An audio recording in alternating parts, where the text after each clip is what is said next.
If you have ever considered buying a home, you're going to want to stop and watch this video. I'm going to cover something that's very important when it comes to a buyer.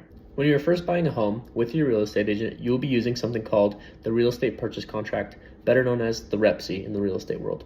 When it all boils down to it, essentially what this is the contract you use to put an offer on a home.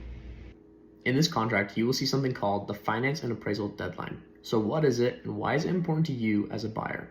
Now, before I give the information I give, I'm just going to put a full disclosure out there. I'm not a financial planner. I'm not a financial advisor. I'm a real estate agent, and everything that is coming from me is from the real estate perspective, not the financial perspective.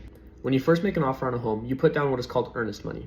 This is essentially 1 to 3% of the purchase price of the home that you're putting down, showing the seller that you are serious about buying this home.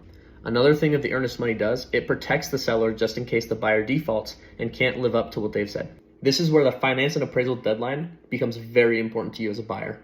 In the contract, you will establish with your agent a day that you will have completed being approved for your loan. Let's start with easy numbers. Let's say I established my finance and appraisal deadline as tomorrow. Right now, today, my earnest money hasn't come into play yet. If my loan was declined, I could back out from the transaction without my earnest money being held against me.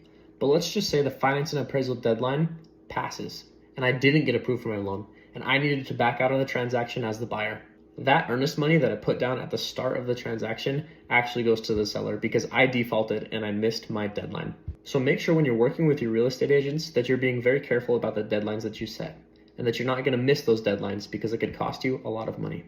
With everything that I just shared, don't let that scare you away from putting earnest money down on a home. Earnest money ultimately is what wins transactions. It shows sellers that you are serious and that you are ready to buy. If you have any questions about real estate or any of the terms that I used today, please reach out. I'd be more than happy to answer them.